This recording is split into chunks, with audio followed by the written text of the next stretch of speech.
Mapagpakaamuan amin nakakabagyan, papagayam kang kinatrabahuan ni Vicky Miguel Caraang iti Honolulu, tanapanan iti sabali abiyag.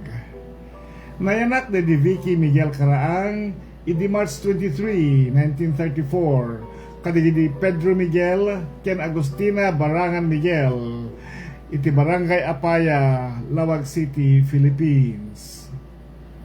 Inasawa na de Cornelio Caraang nga addameter iti sabali abiyag.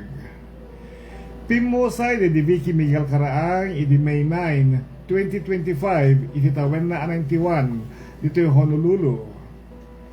Inuli na namet de iti 5 nga anak na ken 7 nga puko na. Sakbay nga imay de Vicky Miguel Caraang dito yung Hawaii. Nang isurusuro iti public schools sa Pagudpud, Ilocos Norte iti naunday a Panawen.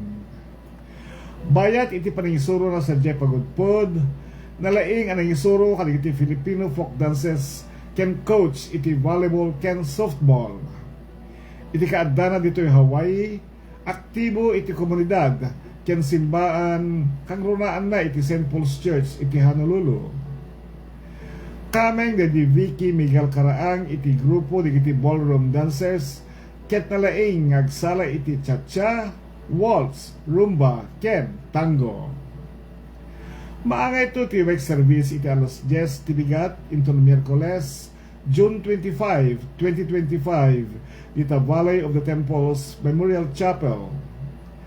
Maangay ito met 10 ti funeral service iti alas 11 tibigat dita metlaeng Valley of the Temples Memorial Chapel ket miitabuntun ti bangkay na iti alas 2 ti malem dita Valley of the Temples Memorial Cemetery. Addanto may dasar a pagbiag kadigiti mapan makidungaw kalpasan ti funeral service. Tawagan ni Aldrin Caraang iti 808-479-7651 iti ad-ado pa nga information.